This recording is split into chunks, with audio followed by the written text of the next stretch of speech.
thanks for organizing this. Really very much appreciate being here. And it's a great pleasure to be with such wonderful panelists who I respect so much. So I'll be really very brief. When Johannes first wrote me, I said, "Why? What do you want me to say?" And he had read this essay I'd recently written, so I'm just going to use that as an opening. So I wrote this essay for the American Enterprise Institute with the sort of pretentious title, "The U.S. Approach to Antitrust Policy in Technology Markets." And it's a comparative essay about three major cases, where the last one is the one that was pending against Google as of, or Alphabet, if you will, as of the fall. Of course, there's been a bunch of recent filings since then, but I'm still only going to refer to the federal case in the fall. And the principal point of the essay is just to point out how the economics of these three cases are similar and alike, and also how they're different. And to do it in sort of plain language and not advocate for a legal position, but rather to just explain how they stand next to each other. And as I would like to joke, I didn't put any footnotes, so it's much shorter than a legal law review, and perhaps more accessible for the standard policy audience in Washington.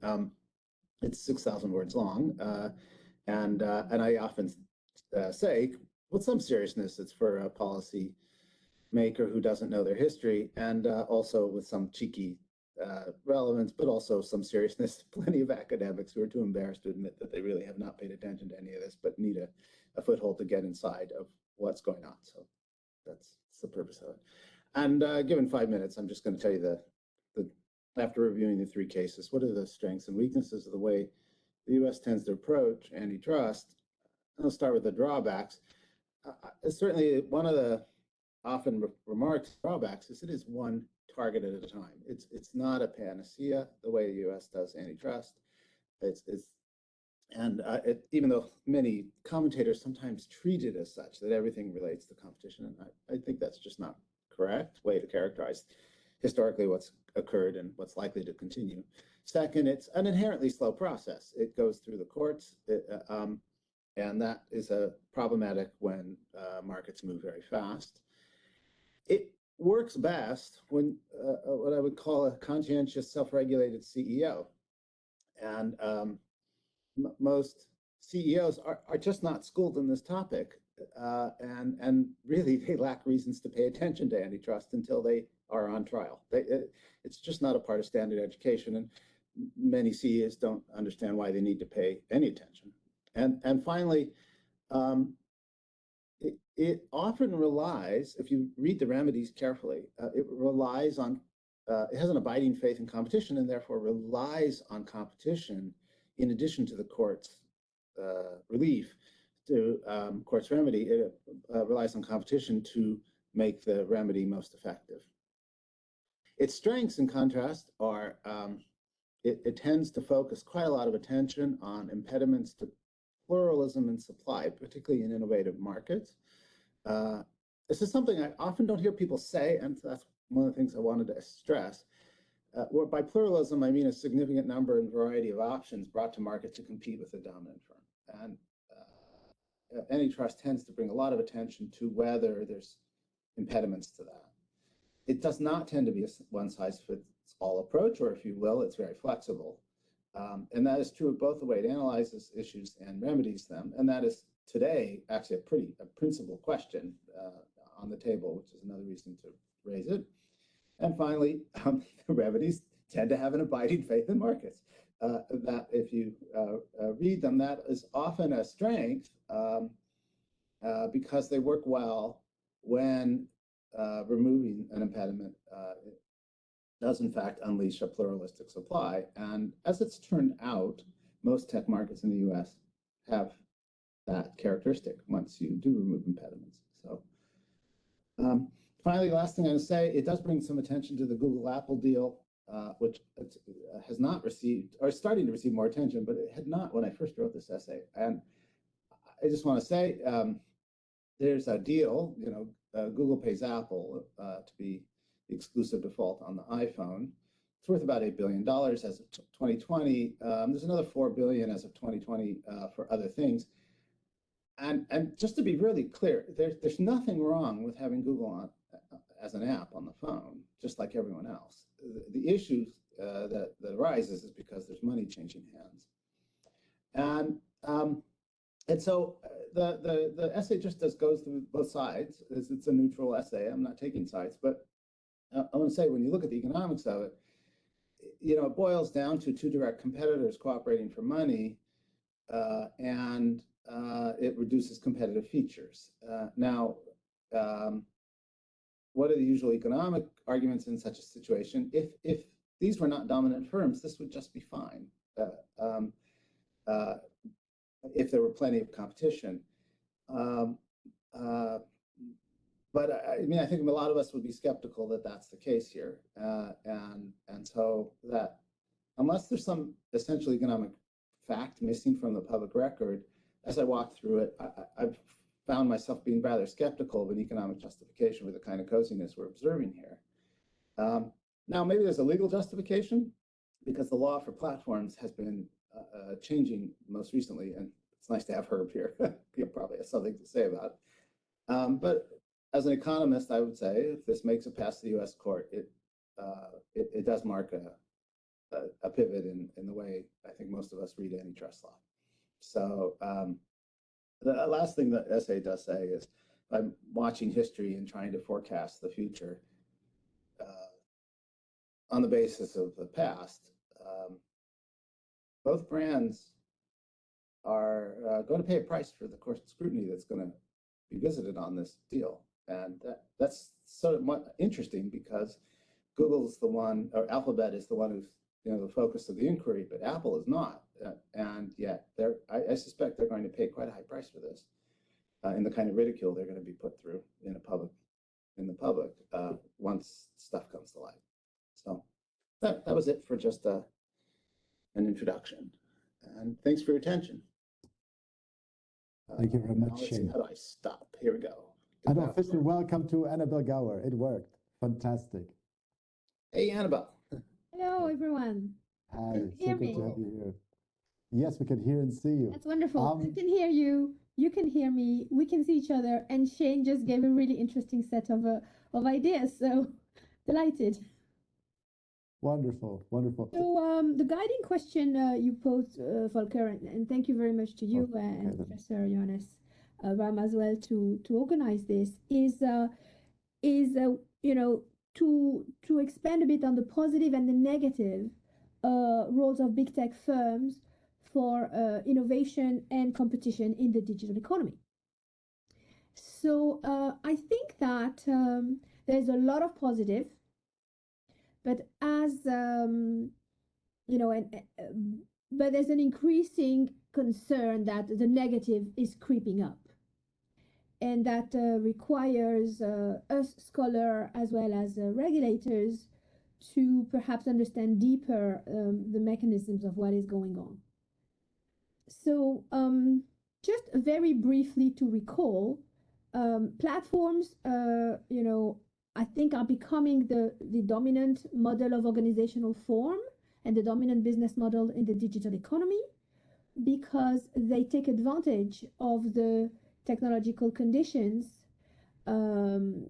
afforded by pervasive connectivity, and the fact that machines, organizations, and individuals are connected on a continuous basis and that they generate data as well as capture data. And therefore, the value proposition of connecting, of taking advantage of this structure of connectivity, which the internet and mobile connectivity is allowing, the value proposition of connecting various parts of various agents is great. And what we have observed is that there is a kind of economies of scale that goes with the job of connecting. And platform firms really are facilitating those connections across multiple sides of the platforms, whether they are end users and creators of content, or developers of video games and players of video games, or advertisers who who want to connect to users who happen to be there because they want a research to a search query. So there is a big business around this activity of connecting multiple sites, which are, you may have heard the word network effects. There's a lot of network effects in those industries, which is a kind of demand side economies of scale. So there are real efficiency benefits to having actors that are at the center or at the nexus of interconnections and that are playing a role by governing the rules of connections among those different sites. And we've seen, the emergence of social networks. We've seen, obviously, the big GAFAM who have among the most market capitalized companies in the world, who have become in their own right a kind of private infrastructures for commerce. I heard recently that, we know that Europe has had a really hard time creating a digital single market where sellers from different countries would be able to sell to users in different countries. There was a patchwork of rules. It turns out there is a digital single market. It's called Amazon. It's a bit tongue-in-cheek, but that is really the value that such private infrastructures have developed. Equally, you could say that Facebook has become sort of an infrastructure for communication. Now, the reason I use infrastructure here is by design. Is to ask the question of the governance of those new modalities of value creation. We have seen that there is a paradox between, a very distributed modality of value creation, in which lots of individuals all over the world can contribute to the value being created by virtue of their generating data and then being connectable. So distributed modalities of value creation, but the paradox is very centralized modality of value capture. So we have seen a huge concentration in terms of where the profits come from, where the profits go to. And so what we have seen now in that context, where there are economic reasons why some firms become central nexus of value capture. And the economic reasons have to do with the fact that there is actually value in centralizing some of these activities, so it becomes a nexus via which those connections happen. The problem is that those companies become, and we all become, the victim of this success, which is that the role of governance of the ecosystem, which used to be sort of something that people may or may not have thought very carefully about in the early days of these platforms, focusing on the economic benefits, the question of governance of these ecosystems becomes important and even paramount when some of those private infrastructures are governing veritable economies that have millions and millions of users, and when the financial power of these companies can be greater than many governments. And that's where we get into this messy area of what are the possible negatives in terms of innovation and competition. Because just like any other private firm, companies are going to try to maintain their competitive advantage. And in order to maintain a competitive advantage, companies are going to naturally try to erect some kind of barriers to entry. Now, so what, some people in our professions think there really isn't a big problem here.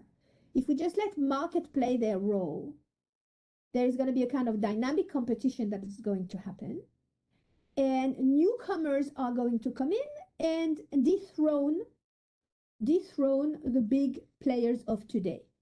And they give as example of, look at Microsoft, they lost some leadership in the 90s. Look at IBM, they also lost some leadership. But it's really hard to take that as a pure counterfactual, because there were those big antitrust lawsuits against IBM and against Microsoft. And really, I don't think any of us really know what would have happened if the antitrust lawsuit hadn't occurred, hadn't, perhaps drained managerial attention, perhaps had shaped the way in which IBM, for example, restrained itself to go aggressively against the clones.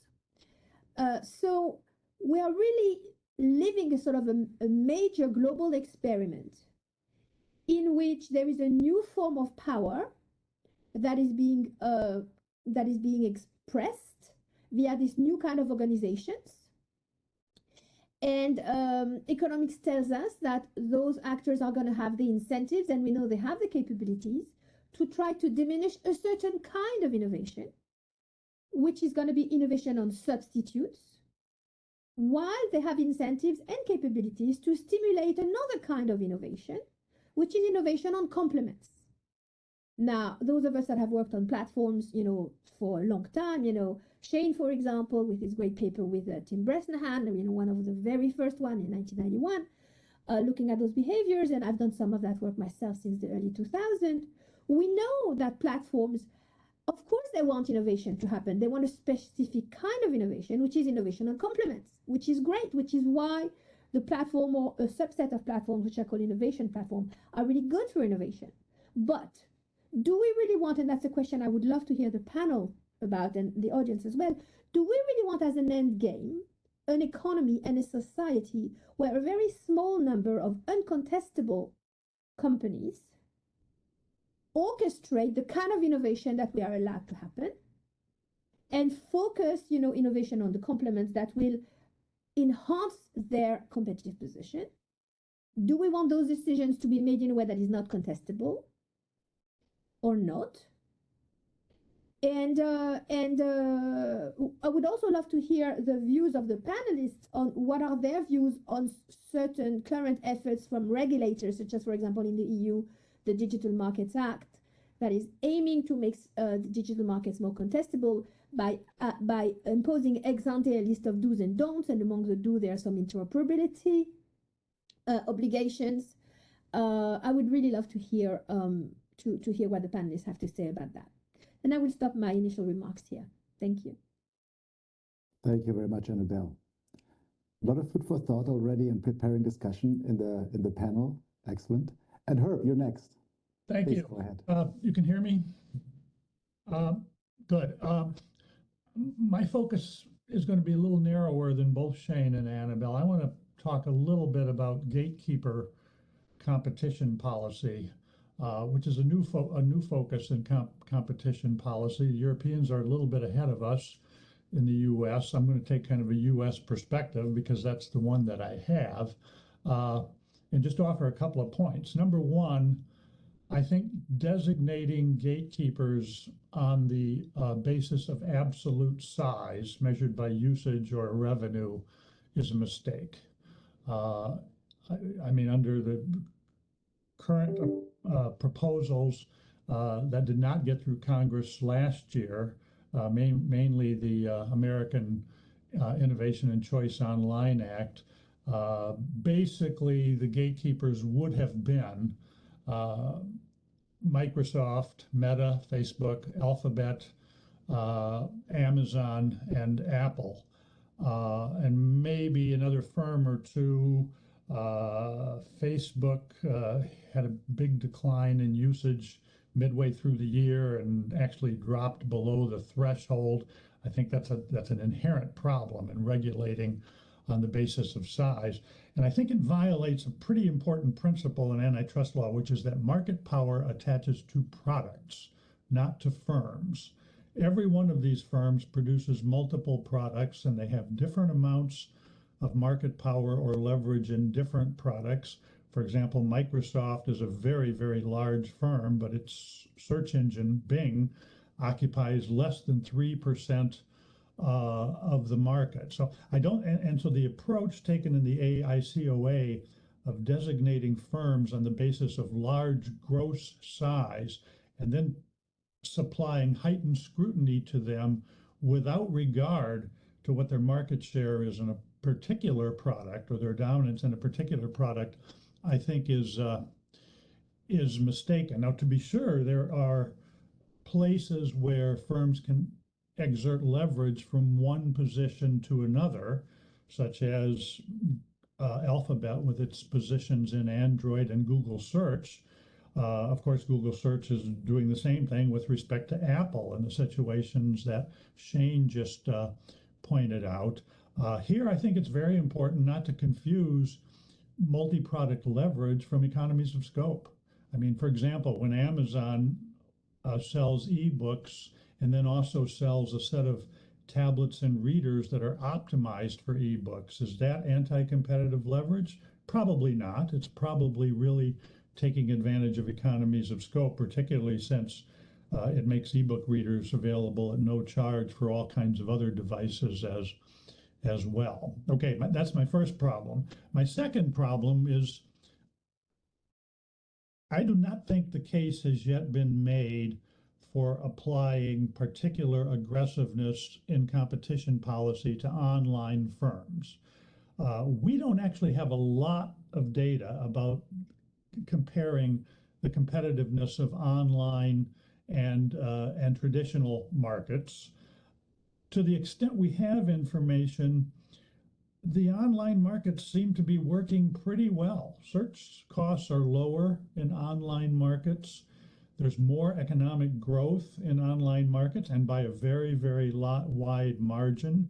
Price fixing does not seem to be a bigger problem. So if you look at the usual indicia that demand antitrust intervention, stagnant markets, low rates of innovation, failure of entry for decades and decades, those are the reasons we classically try to intervene in markets. None of them seem to me to be particularly characteristic of online commerce. If anything, the online markets are showing more innovation and vitality than non-line markets. And so I think any approach we take with respect to competitive outcomes needs to be more balanced as between online and traditional markets. Why would we want to apply these aggressive rules about product sales, for example, to Amazon, when we don't apply them to Walmart, which is actually a little bit bigger than Amazon in terms of dollar volume? And the reason, of course, we don't is that Walmart's online presence is relatively small, while its brick and mortar presence is much larger. That just does not make a lot of sense to me. So I think those two issues, the designation of gatekeeper on the basis of firm size rather than product market share, and also this particular attention to online markets as a special competition policy, I think those are two things we need to rethink a little bit. I'm done. Well, thank you all for these really stimulating opening statements. Annabelle, welcome. I should say I introduced you in your absence with the anticipation and hope that you would be able to wiggle your way in. So it's great to see you in person, and thank you for your eloquent remarks, and also Shane and Herb. You already mentioned several points that we wanted to explore a little bit more deeply in our discussion here for the next maybe 30, 40 minutes or so. And maybe let me start from this notion of gatekeepers and competition, right? Because it has become such an important idea that now we have this new sort of class of market distortion or market power that we call gatekeepers. The notion of gatekeepers, some of us probably remember, comes more from the media theory and sociology from the 1940s or so, when we worried about editors. There's kind of a certain ambivalence already there, because part of the public policy discussion today is that we want platforms to be more strongly armed gatekeepers when it comes to certain types of content. But let's go back to the economic question here, and that is, are sort of our notions that we use to inform these discussions, right? What do we mean by competition? What do we mean by market power? Are those still appropriate for this environment of ecosystem competition, where we have a unique market organization in the sense that Annabelle described, where you have companies that orchestrate complementary activities and have a strong incentive to support innovation in those complementary activities? But as they become larger, perhaps, and sort of absorb some of those activities into their own, business and product spaces, they may also become substitutes, right? And then have a different set of incentives. And I think you, Annabelle, in some of your work refer to this as a moral hazard or moral hazard-like issue that we face and may need to overcome. But I want to dig a little bit deeper, right? I mean, so the two notions of competition that inform our thinking are, on the one hand, this notion of perfect competition. And although we rarely talk about it, economics, industrial organization, welfare economics is really infused by this comparative standard of perfect competition. On the other hand, if you look at the neo-Brandesian arguments, right, they don't necessarily talk about it explicitly, but implicitly in their thinking, this idea of perfect competition still seems to linger in the bottom. And maybe with some taste of a notion that goes back to the 1950s of workable competition.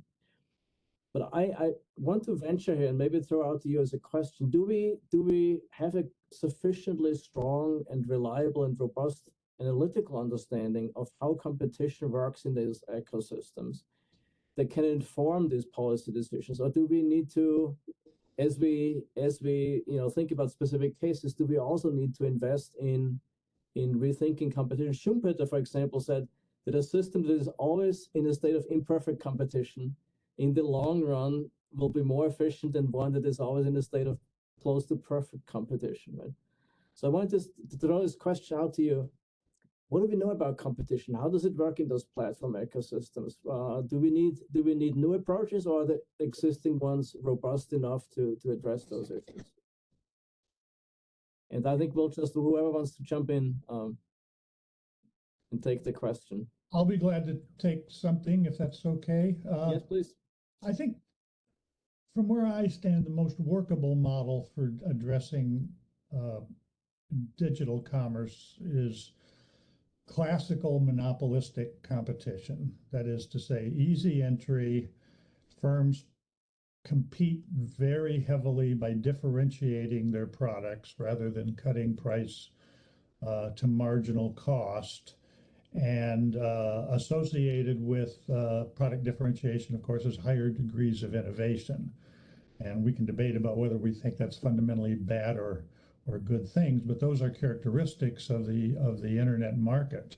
For example, I think the whole winner-take-all debate regarding networks has been clouded by the fact that our classical models of natural monopoly always assume that all the firms face the same demand curve. You know, they're talking about water or natural gas or a bridge through a railroad pass or something like that. But the thing is, there are probably very few networks that are winner-take-all markets, because the ability to differentiate one's product means that new entry can frequently occur even vis-a-vis fairly dominant networks. I mean, look at Twitter and TikTok and their growth vis-a-vis Facebook, for example. I think there are certain markets, such as search, where meaningful product differentiation has been difficult to pull off.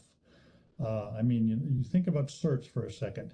Switching costs could not be lower than they are for search engines, leaving aside Shane's very important limitation on default search engines on handheld devices.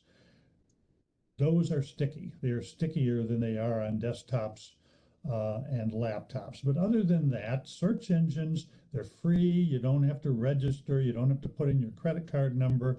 You can walk up to a strange computer in a library or something and choose a search engine and make an easy search. So why is it that Google is able to maintain what is pretty close to a 93% market share? Very large rivals like Microsoft have stumbled on that. DuckDuckGo made an attempt to get into the market by offering confidential or secret searching, but turns out the problem with that is everybody could copy it. And so pretty much all the big search engines today have confidential or shadow modes that don't collect a lot of data. I think that's one situation where we need to take a lot closer look. And by the way, I do agree with Shane that we need to think about the default status that Google Search enjoys on both iPhones and Android phones. The EU has already addressed the Android phone situation. But you know, that's a fairly small number of markets that really have winner-take-all status. Most of the networks are much more open to product differentiated competition. And then I got one more qualifier, and then I want to shut up. I think one of the biggest problems with respect to the large digital platforms is repeated ongoing acquisitions of potential rivals. They have gobbled up, they have acquired firms that number in the hundreds: Amazon, Meta, Alphabet, Apple, all of them have done it. We know from the Facebook complaint that one of the principal reasons Facebook acquired Instagram was because it appreciated Instagram as a potential rival. And I think they are pursuing a strategy of acquiring nascent small firms who have the capacity to grow into competitors. But for that, we need a little stronger focus on merger policy, not on suppressing the activities of the platforms themselves. Thank you. Any other takers on the how do you operationalize competition question? I would like to hear what Shane has to say. I have a lot of thoughts, but they're not coherent. I don't really. Both of you have said some very interesting things, and for the most part, I don't disagree with them. The one thing that hasn't been raised yet, as try to at least get one more thing on the table, in the presence of economies of scale and a coordinating function. So those two things which you tend to see across most of the online platforms. A question that's often raised, I think I would use the old antitrust language of self-dealing. Is there potentially an issue with self-dealing? And the interesting thing about that is the analysis of that question varies depending on what it is that platforms do. So this is going to go back to the theme I was raising, that there does not seem to be a one-size-fits-all approach to self-dealing, even if you thought there was a problem. And just to give an example of why it's so different across different platforms. So for example, in the Amazon platform, a very common concern is about Amazon putting forward on its retail side its own products that it sponsors.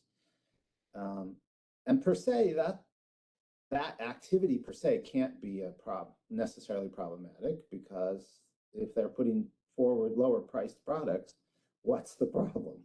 Arguably, that's in consumer interest. And so you have to per se, you have to look more carefully to see if the self-provisioning is substituting for things that would otherwise be better, if it's getting in the way of new entry, if it has some distortionary characteristic. And if it doesn't, then you're sort of left with, well, why is that a problem? Okay, so that's just one example. Now compare it to another place where self-dealing is now also showing up as a concern say in the Google auctions. There's in the most recent filing, there's concern that the auctions are structured in such a way as to keep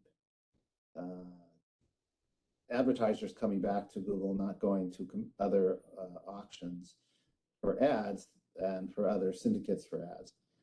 And again, don't want to assess it per se. I just want to make the point that on the one hand, anybody who's taken a look at that auction can't help but walk away and say, damn, is that efficient? So you have to walk away with a healthy respect for the efficiency of what Google has built as your starting point. And so there's clearly on the one side a piece there, and it's quite different than anything we're talking about in Amazon. the way that auction is structured, it's got a quality weighting. The quality rating goes for the sites to which the ad points. That gives the ads incentives to improve their landing pages. That has some really interesting efficiency characteristics to it. On the other hand, it's using a lot of data that's not available to anybody else. There's concern that that's self-dealing, that makes it challenging to have a competitive process. I mean, I just, and you have to get into real detail to talk about that. And my only point to raising that is that across those two examples, and that's only two, you already need very different kinds of analysis to examine self-dealing in detail. And so that suggests, again, there's no one-size-fits-all approach. I could even go to another place where this is emerging, has long been a complaint among programmers about the way Apple limits what app providers can do on its iPhone. I know that's one of the other issues that's often raised. And again, there you're gonna go on two sides there. There's clearly some efficiency gains to Apple from being able to vet apps in advance, and it's an important piece of their branding that they have a secure platform. And I gotta say that's helped them a great deal, and it still helps them today. So that's on the one side, and on the other, there's concern that it limits sales, it limits distribution. That's a classic concern inside antitrust. But boy, that one looks very different too than the other two we just talked about. So the point being that that's something no one has raised yet so far, and when I think about the issues with economies of scale and platforms as we're seeing them, that one always I always find that very, very interesting in the present. So I thank you, Shane, and I would like to add a few points here to answer Johannes' question of whether our existing theories provide us with the right tools, the right perspectives, the right approach to understand the phenomenon that we are observing, or not, right? So it's sort of a big provocative question about, does our current understanding of competition, is that going to help us out of what many, myself included, but I may be wrong, think, a pretty concerning situation. And it's really interesting because Herb's comment, the first comment that Herb made was actually calling for not a broader view, but a sort of a narrower view. Let's be specific, product market by product market. Let's not look at gatekeepers at the level of the overall firm. So I would say really the question is I think a good question to ask would be, what is the right level of analysis at which we are going to get most insights if we're looking at the situation that we're looking at? Again, the question being the pluses and the minuses on competition and innovation of big tech. If we think about, the traditional theory of competition is that competition brings us the goodies. Competition is the best process by which everyone's going to be better off. The competition happens at the level of product markets. And within each single market, if we let competition happen, the inefficient firms are going to get out because whatever they're going to offer is not going to have the quality and the price that's going to be attractive to consumers. And therefore, there is a sort of discipline of the market that's going to cleanse out of the economic system the firms that don't produce as much value that is socially optimal. Okay? What's not to like about this? This is fantastic, right? Now, where did the value from, so it's clear where value from competition happens. It happens in markets. The beneficiaries are both users and the surviving firms and society at large, okay? Now, in that framework, how is collaboration organized and how does value from complementarity being exploited right? So it is either within firms, you know, if we think about transaction cost theories, that's why firms exist, because they do all that messy stuff of collaboration that cannot be arbitraged effectively in markets because it's complex to actually formulate what the contract is going to be. So within firms is where the complementarity is exploited, or as we know, across supply chains, and that's being governed through buyer-supplier contracts. So we have a framework for that. Okay. I think what is new and different about online versus offline, to sort of bounce on another one of Herb's comments, and I would like Herb to tell me later if you think that makes any sense, what I'm saying, is that I think one of the distinguishing features of value creation via digital means is because it facilitates the identification of complementarities across economic agents, the identification of these complementarities, and the exploitation of these complementarities. To simplify, you know, because we can identify what the data mean when it's bring together with another data, and everything is connected to everything. Now, I think what we see is a different kind of modality of value creation, which has its own sort of organizational forms, which are those platform firms, which can exploit those complementarities, not just within the safe confines of the product market, which were really convenient for us because that's within those walls that competition happened. Remember, competition brings about the good things. But actually, across those separate, hitherto separate sectors, where there is a genuine value creation that is happening.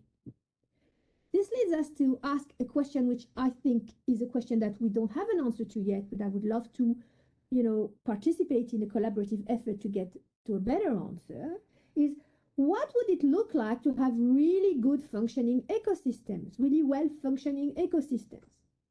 You know, I think we have gotten to a point where we know a lot about the performance of the firm. We know what a good, well-performing firm is, even if there's a lot of debates about, you know, is it shareholders' values, stakeholder values. There's been decades of debate about what should be the performance of the firm, how do we measure the performance of the firm, what are the harms that come out of some firm's behavior. But we're only beginning to scratch the surface as to trying to formulate what's a positive, valuable endpoint of what the world looks like when those platform-based ecosystems operate as best as they can. And what I think is that we are reducing the problem in a way that's problematic. We are only looking at one part of the elephant. If we only look at the competition issue, we only look at the competition issue because we remember in the back of our mind that competition brings us the goodies, right? We sort of tend to forget that we have some implicit assumptions about where does the locus of value creation happen, and that's within the confines of those product markets, right? Anything to do with, you know, aggregation and complementarities, we still don't know very much about. There used to be a time in the 1970s people believed in the power of conglomerates. And since then we've said, okay, you know, there should be a conglomerate discount. They're just inefficient. But I think until we formulate a theory which is stronger in terms of what does the world look like when those platform-based competition happen well, and platform and ecosystem governance within the ecosystem, part of which is this self-dealing or self-preferences question that Shane alludes to. That's one of the issues that emerge into what may be a poorly governed ecosystem or not. Until we have a theory of what good looks like, I think we're going to have a really hard time assessing what bad looks like. And so I do think, to answer to your question, Johannes, that yes, I think we need more understanding and more research and more observation that makes sense of the new kind of value creation processes that we see. And I think that the level of analysis will probably be at the level of ecosystems, but we will have to have theories that bring together the ecosystem level and the firm level, and then the product market level. And we are not there yet.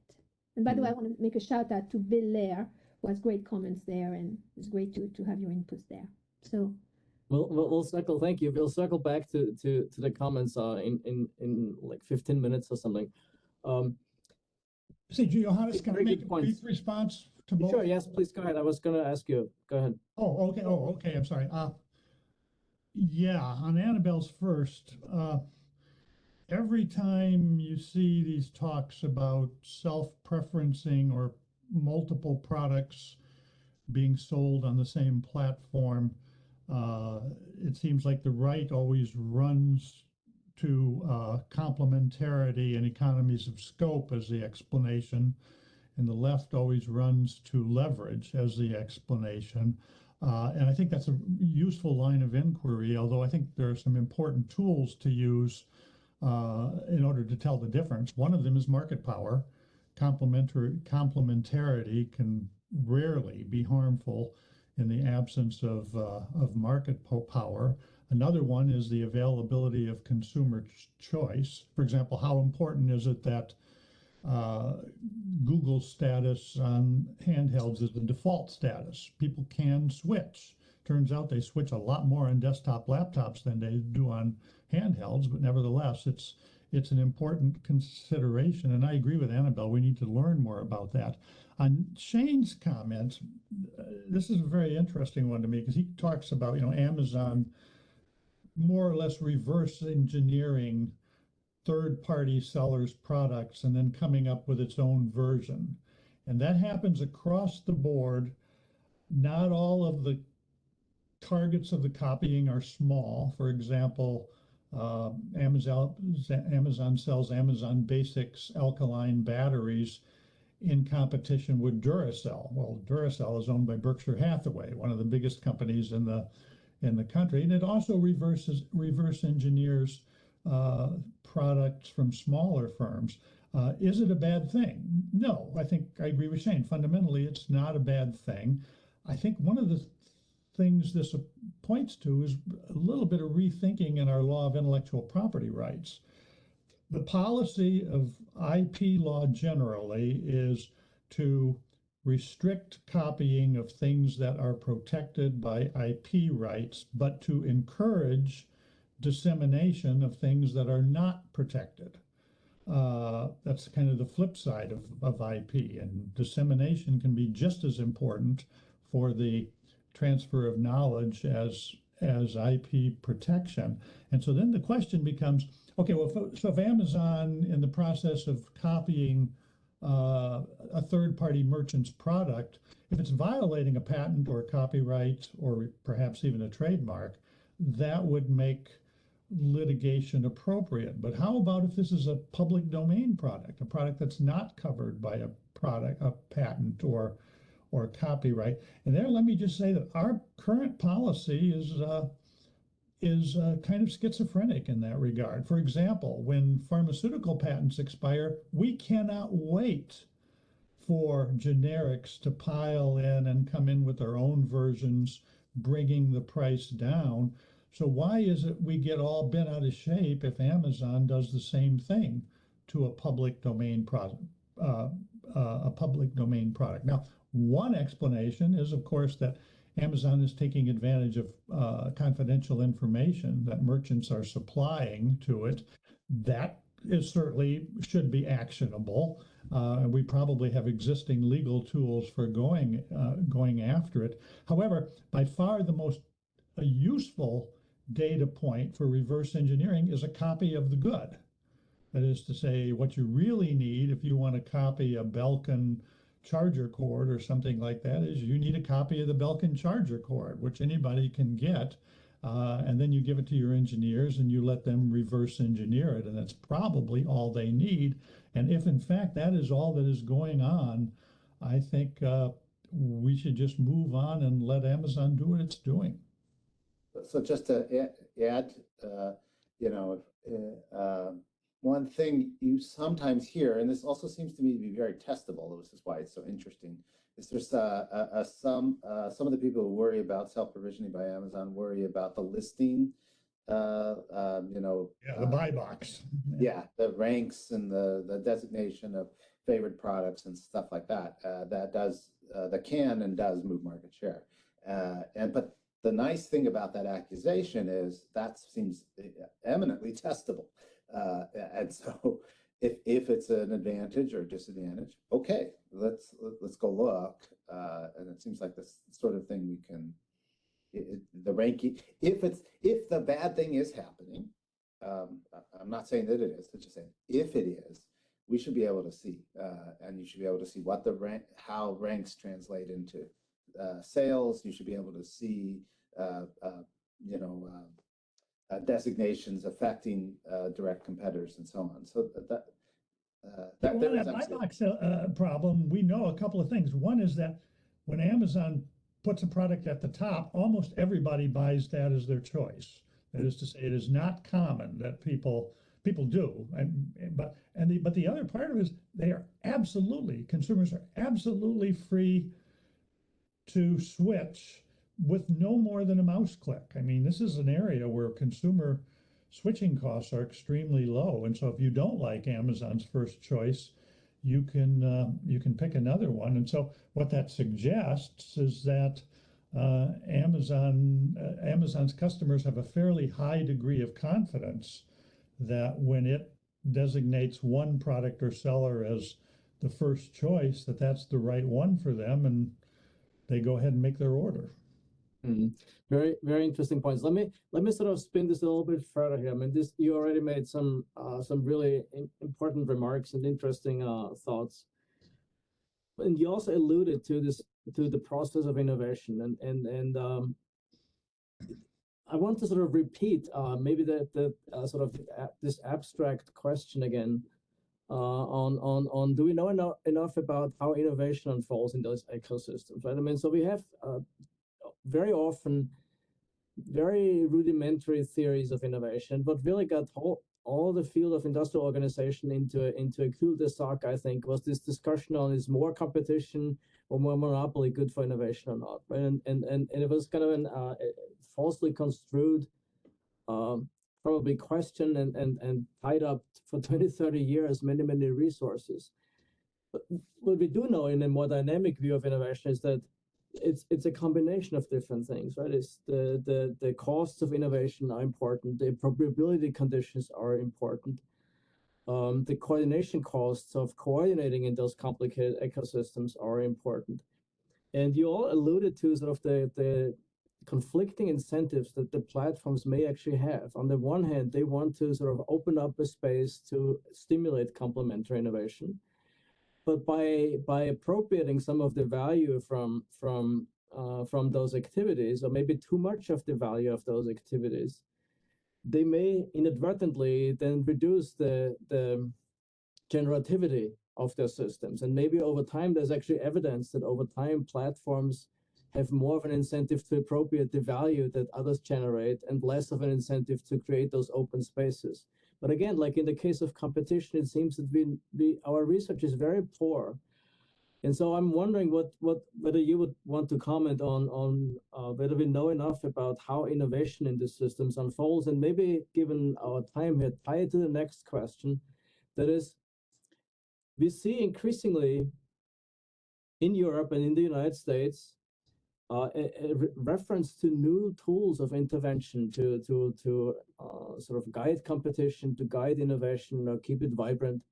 And we see a moving away from ex post types of interventions to more ex ante types of interventions, right? One could classify maybe the European ideas in the Digital Markets Act as precautionary antitrust, of anticipatory antitrust policy, where we move away from ex post types of analysis that would make it much easier to respond to the differentiation that you all suggested, right? I mean, we cannot, one model doesn't fit all. More to an per se model where we sort of kind of limit certain types of behaviors. And the question would be, do regulators know enough, given our attestation that our understanding of this process is relatively limited, to make those choices? And isn't there a risk that the movement toward ex ante approaches in the end harms competition and innovation more than perhaps that more traditional approach of ex post interventions? Maybe it needs to be faster. Maybe it needs to have more powerful tools. The one experiment that we have, right, GDPR, for example, seems to suggest that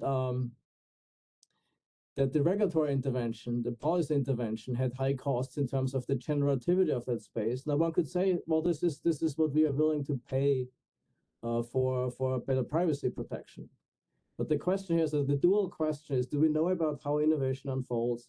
And then should we be concerned about this move toward ex-ante types of intervention that might actually inflict more harm on the process of innovation in those ecosystems, given the complex dynamics, than the traditional types of ex-post interventions that we know and understand? Again, anyone who wants to take this, please go ahead. It's a hard question. Well, we have an unbelievable panel of experts. Yes. I'll at least sketch some of the sketch couple sides of this. What you framed is a very difficult question. So it goes back to something Herb said, but let's at least frame it. So one of the developments, if you look at innovative markets over the long haul, successful commercial entry requires more than just technical skill, requires technical skill, typically a combination of technical skill and commercial skills that are quite difficult to describe in advance and in any general terms. And so society benefits from a series of experiments coming from both established companies who may have some of those skills and have to acquire the others or develop it internally, or from entrepreneurs who think they have a better idea or better way of doing things. And over the last several decades, particularly in the US, there has developed this, you could almost call it a system of externalizing R&D, where established firms would let entrepreneurial firms, a whole lot of entrepreneurial firms, take the risk, backed often by venture capital, and develop some interesting product or service, and only a small number of them end up successfully doing so, and then they get purchased. Only the successful ones get purchased. So the large firms, the purchasing firms, as I say, externalize the R&D. They didn't do it themselves and buy it from somewhere else. And it turns out the pure form of that activity is quite efficient at what is otherwise a very, very costly activity. R&D is typically very costly to do. I say pure form just because to qualify it properly. Right? That's where the issues emerge. The issues emerge when established firms can also use that same activity to identify potential substitutes in the future, and they have an incentive as well to reduce threats. That's coming from a very different place than the efficient provision of R&D and the lowering of risks. And so that's at the broad levels, the conflict. And then after the fact, it's not surprising you can point to examples. And particularly Facebook buying Instagram is a terrific example. After the fact. The hard part is exactly before the fact. How you implement. One possible way of doing that, as Herb alluded to, is you identify large firms and then you put them through special requirements. And that in and of itself already it introduces other kinds of issues. But that's one approach has been proposed. And having watched the Department of Justice and the FTC over many years try to sort through the thousands of mergers that show up on their plate, and asking them to ex ante only identify the dangerous ones, that's a really very tough requirement. And so what the policy problem comes down to, now finally summarizing this, is it comes down to a kind of a type 1 or type 2 error. Do you favor a policy that, say, gives lots of discretion to established firms, in which case you're going to overlook some that after the fact you might have wanted to intervene with? Or do you favor a intervening early, and you're going to make errors because there's just no way a government regulator is going to have sufficient information to always make a correct call? Just to follow up with one, one specific question, right? I mean, you mentioned the type 1, type 2 error, to regulate when you didn't have to regulate, or not to regulate when you should have regulated. And markets have that property that they actually self-heal in a sense, right? If you make the error that you don't regulate when you should have, you will notice.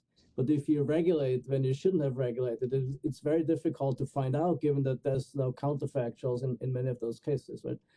And there's a lot of ideology in those assumptions, Johannes. Yeah. I'm just sort of pointing out sort of some of the arguments that many people make, right, in that discussion. But Herb, maybe you want to jump in here. I was just going to say that I think one good spot for a certain amount of ex-ante regulation, which we already do, is mergers.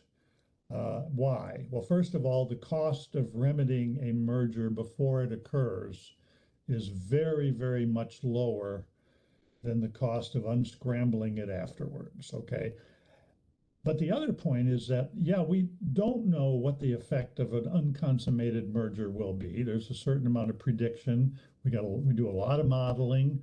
It turns out we've gotten more false negatives than false positives in this area, but it's very hard to predict. The thing is, it's not always that hard to look after the fact either and tell what the effect of a merger is. In fact, it can sometimes take several years before we look at a large merger and see what the ultimate effects are. So I'm in favor of a pretty strong ex-ante merger policy, and also a set of guidelines that guide people as to, those guidelines are they're very general, but at least they do give guidance as to what to do. With respect to the rest of it, I think the cost of ex-ante regulation of things like refusals to deal, self-preferencing, the extent to which a platform can sell both of its own products and those of other people's products. We just don't know enough about those, and we certainly don't know enough about them to make ex-ante categorical judgments. I think we're at least as likely to do more harm than good in that area. Annabelle, did you want to sort of share your thoughts on that ex-ante versus ex-post? You just, I sort of got lost into the last few minutes in terms of what was the question that you asked. So the very interesting comments, but I'm just not sure what you would like me to comment on now. The question is, we see sort of a move away from more from the historical antitrust ex-post sort of environment in these digital industries toward more ex-ante types of interventions, right? Creating with the best of intentions, I think, creating guardrails and safeguards, behavioral safeguards that companies should obey. And the question is whether this is inadvertently harming innovation rather than supporting innovation, right? And whether sort of a more agile ex-post approach, and maybe combined with what Herb just said in terms of agile merger enforcement, might be a better way to go. I agree with Herb that I think merger control is an area which could potentially have a lot of upside. And for example, that's really missing in the Digital Markets Act. And so I agree with Herb's point there. I mean, the reason why, at least in the EU, the thinking has evolved away from the traditional ex-post application of antitrust to ex-ante is because of an admission of failure of the antitrust rules, the way at least they were applied in the EU. There were not one but 3 different antitrust lawsuits against Google, which spanned over about 10 years, during which there was a lot of excitement on the one hand and fear on the other hand as to the effect of that, but everybody thought it was going to matter enormously. It turned out it really didn't move the dial very much. So there were a lot of resources spent, a lot of time spent. The situations actually evolved, so it was probably more market power at the end than in the beginning. And so I think it was an admission of failure on the part of the enforcement authorities and the regulators, and that alone is what justified, the move towards looking to ex ante measures, because the European experience was, well, the other thing didn't work out.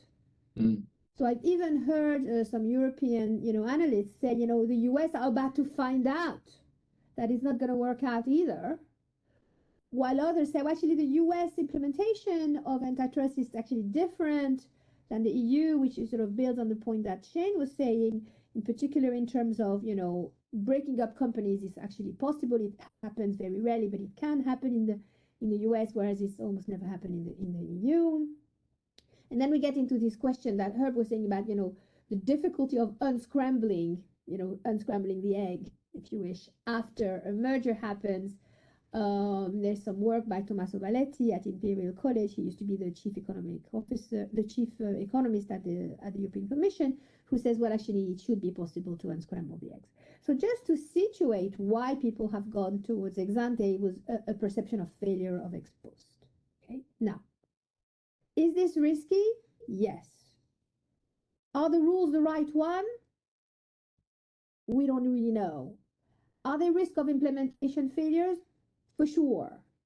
Are there enough resources, expertise, agility in the implementation phase?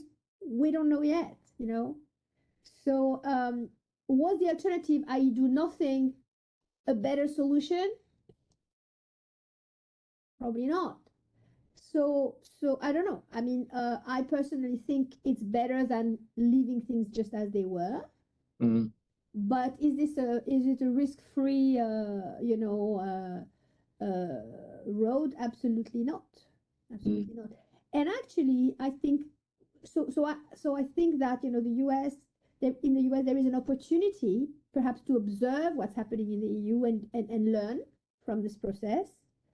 And I would like to make a kind of proposal, if you wish, which is in the spirit of what I was saying earlier, which is we need to look at the right level of analysis and looking really precisely at the objects here that are driving the behavior of these firms. Okay, so I have this paper that came out last year in long range planning called Digital Platform Boundaries, where I make this provocative suggestion, which is that the boundaries of the digital platform firm are not just the traditional scope of the firm, but they actually are a combination of three decisions, which are structural decisions that allocate resources to different governance modes. One is the scope of the firm, the traditional one, what do we do inside versus what we let others do. The second one is the configuration of the platform sides, which has to do with making decisions as to who is allowed to be in the platform ecosystem. That could be, who does the platform firm decide to deplatformize because, say, they want to compete with them, or which participants do they allow in or not the sites? So first boundary decision, the firm scope. The second is the configuration of the platform side. The third is the design of the technological interface that specifies the data flow, the bidirectional data flow between the platform firm and the members of the site.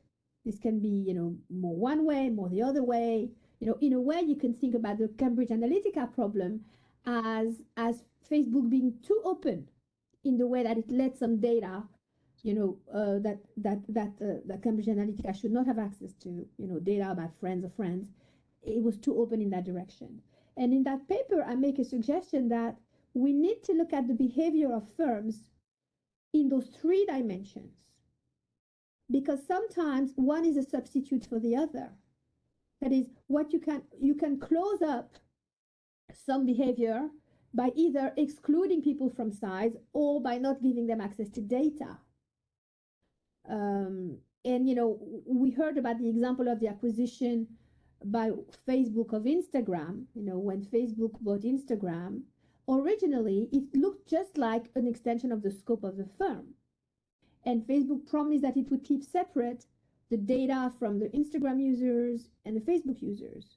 And it did so for a while, but actually in the end, they ended up bringing all these users in under one side.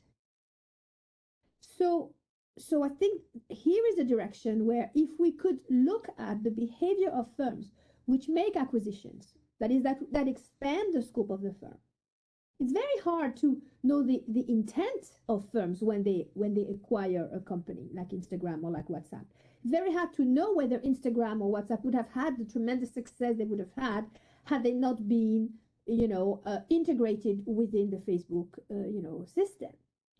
But what can be observable, I think, over time is the combination of not just the scope of the firm evolution, but what the firm does in terms of the configuration of the site, and importantly, how they behave with regard to the data flows, the digital interface between the platform firm and the sites. And I think, again, to think about what's the right level of analysis or object of analysis, I think we need to consider them together in order to detect patterns that look like, exclusionary behavior.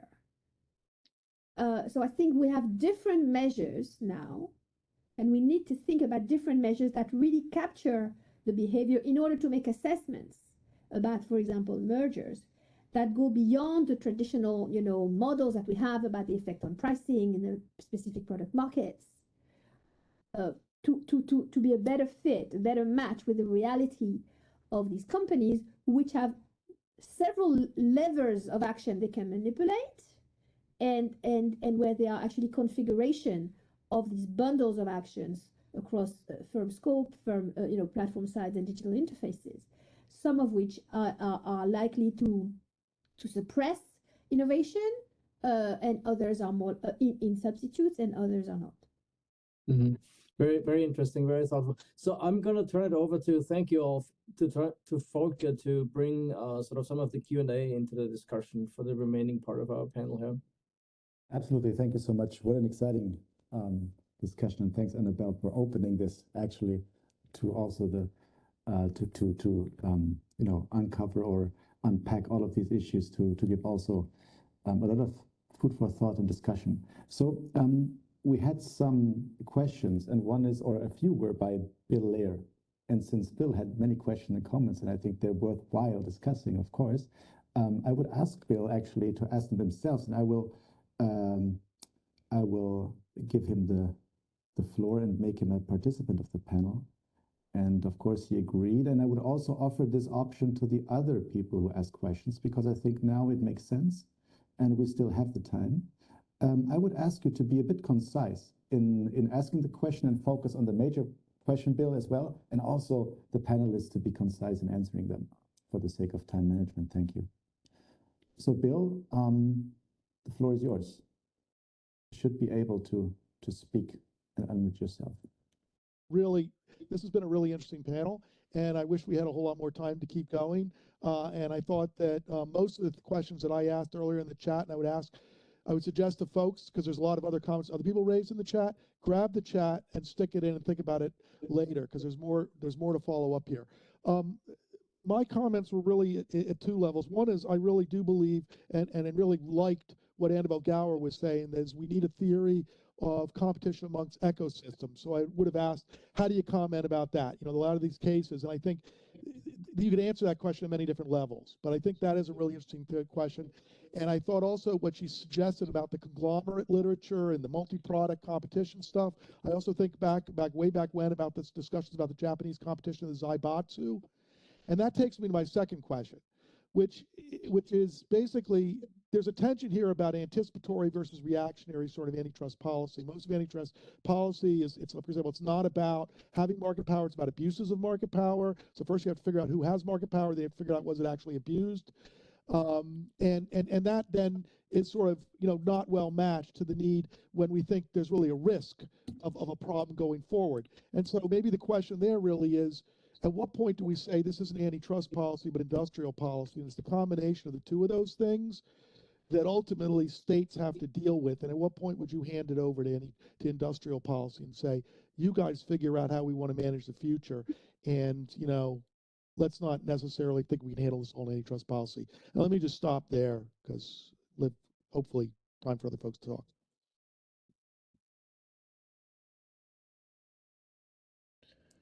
Please. Well, for the U.S., we have an industrial policy for integrated circuits, apparently.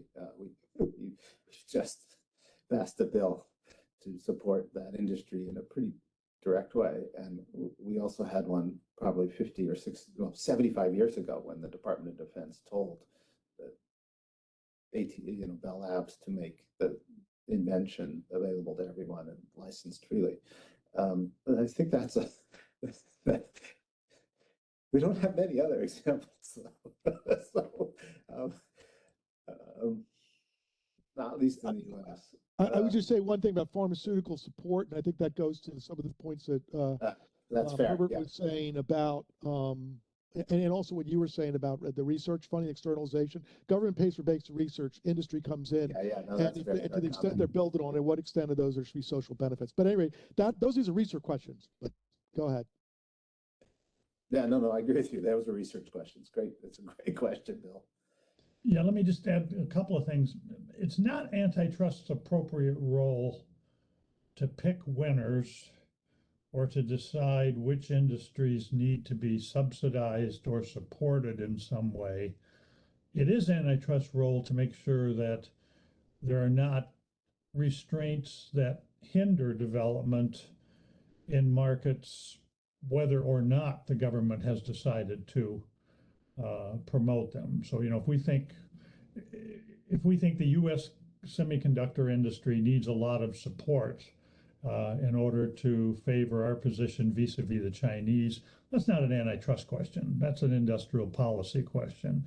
However, if we think that there are restraints occurring within the semiconductor market, whether any restraint that has an effect in the U.S., then I think antitrust policy can go after that, and that will happen whether or not there's an underlying industrial policy in place. Okay, I have one other thing Annabelle knows, knows integrated circuits probably better than any of us from her interviews on so many people there. It's just in those firms. But I would add, Intel was in its day was the subject of a lot of U.S. antitrust. And Andy Grove, again, in his day, was adamant that he never wanted to go to court. He would tell his people, find out what they want, and we'll negotiate hard, and then we'll end up settle out of court. He never wanted to go to court. And it's so fascinating that we are in an era today where some CEOs are willing to go to court. It's a remark a little bit about that. Annabelle, you wanted to ask something or add something? I mean, this is not a question I ever thought about before. So whatever comments are gonna come out of my mouth, I'll probably not even half baked. I mean, I have an impression, if you wish, that people who uphold, if you wish, benefits of antitrust, are people who are very interested in letting competition happen unfettered, right? Industrial policy is more sort of a command and control view of how to protect a national economy or a regional economy. When things go swimmingly, we can always say, the market's working amazingly well. Let's do everything we can in order to make sure the market works well. That would tend perhaps to say, we need to be very careful about, letting antitrust do its thing. I wonder if the recent upsurge in interest of industrial policy, I know there was this interesting article in the New York Times recently talking about a national network for critical technology assessment, where actually the United States is putting together a team of academics and industrialists to understand America's greatest vulnerabilities, both in terms of supply chain or the production of critical components, that may not come their way because of, breakdown in the supply chains or political tensions across regions, et cetera, et cetera. So perhaps when, markets or global markets or globalization, as we thought was the answer to everything, doesn't seem to deliver the goods, then perhaps there is more, energy, so to speak, focused on,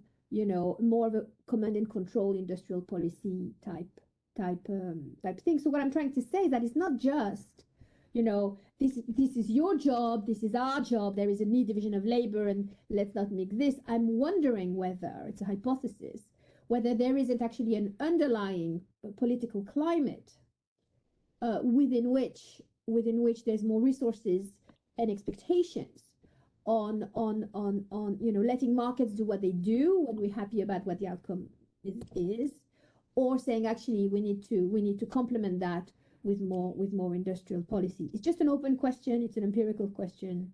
It's a hypothesis. Thank you very much. Great question. A great discussion. Next question is again from Bill, but not Bill Lear. The other Bill Kane, please go ahead. Okay. I'll just say I'm a participant, observer, researcher, and I've lived in the Seattle tech ecosystem for 40 years. And so what I say is what I've observed is in the tech startup process over the years, you've gotten accelerators and incubators and lots of institutions to connect universities and industries more intimately than they have been before. And one thing that is clear is you see a phenomenon of serial entrepreneurs, people who are skilled at founding companies and building them up to revenue generation phase. And then the investors say, well, we don't want to grow by ourselves anymore. We want to merge want to go into a larger company. And to me, that's quite different than what it was 50 years ago. And so the whole innovation system has changed a little bit. And basically what I was doing was trying to highlight that as a reality and saying, can government actually look at how capable is government of meddling with that system? Are they going to do anything better than what's happening naturally? And so it's an open question. I was just curious what the panel had to say about it. Who wants to go first?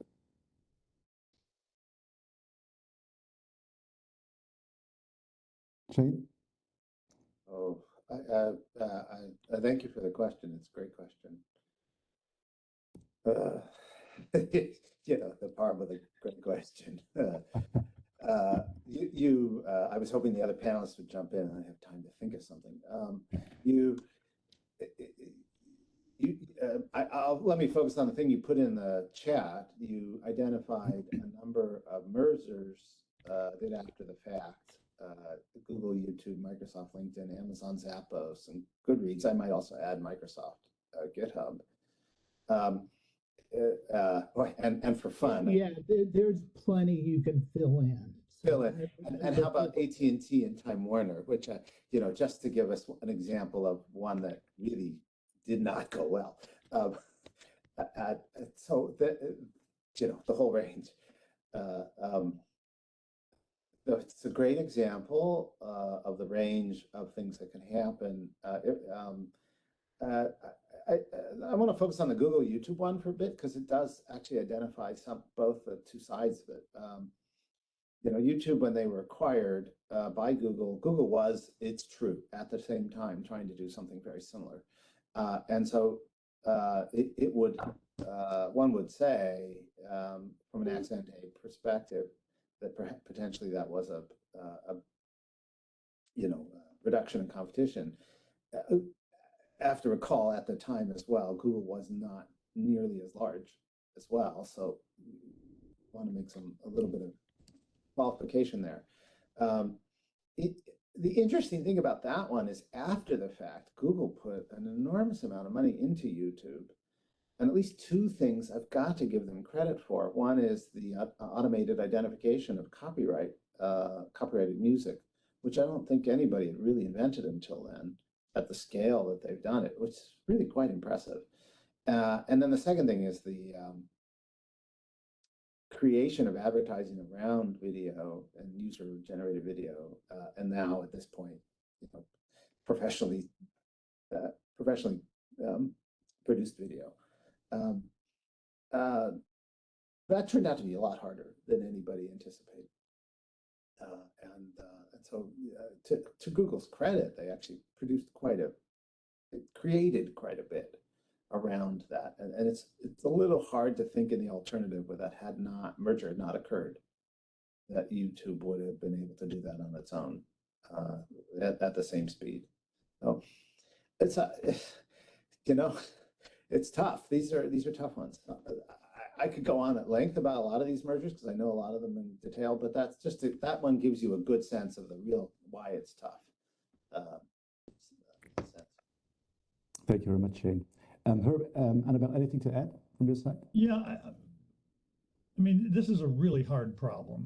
It's a hard problem because, a very large percentage of these acquired smaller firms are complements or principally complements. Many of them are potential competitors, and their antitrust always has this problem that, the field of competitors is relatively limited, but pretty much everybody is a potential competitor with everybody else. I think the case for intervention is a little bit stronger with somebody like Facebook and Instagram. Facebook was well established in its market. Instagram was an upstart, but was clearly targeting some space occupied by Facebook. And I think that would have been a good situation where we should have intervened. And now the Federal Trade Commission is going to try to undo that. But I don't think we should be in the business of just going wholesale after acquisitions of firms that do not have a substantial presence as a competitor to the acquiring firm. There's been a hugely growing literature lately on so-called potential competition mergers, but surprising absence of theory as to how much you have to prove in order to go after a purely potential competition merger. I mean, the most famous case in the U.S. Supreme Court is P&G, Procter & Gamble in '67, which condemned P&G's acquisition of Clorox. This is not an internet merger case, obviously, but at the time, P&G was not making bleach, just plain old chemical bleach, public domain product, pretty easy to make, but a lot of branding and advertising attached to it. And the government permitted the challenge on the basis that P&G would have developed bleach on its own had it not acquired Clorox, and that case sailed through. Was it a good decision? I kind of doubt it. But if we're going to expand merger policy to the point that we're always asking a question, will one or the other of these firms potentially develop a product in the future that's going to cause harm? I think we're stepping out on an awfully big limb and giving up a lot of merger efficiencies in the process. Thank you, Richard. Annabelle, quick last comment? No, thank you. I don't have anything to add. Okay.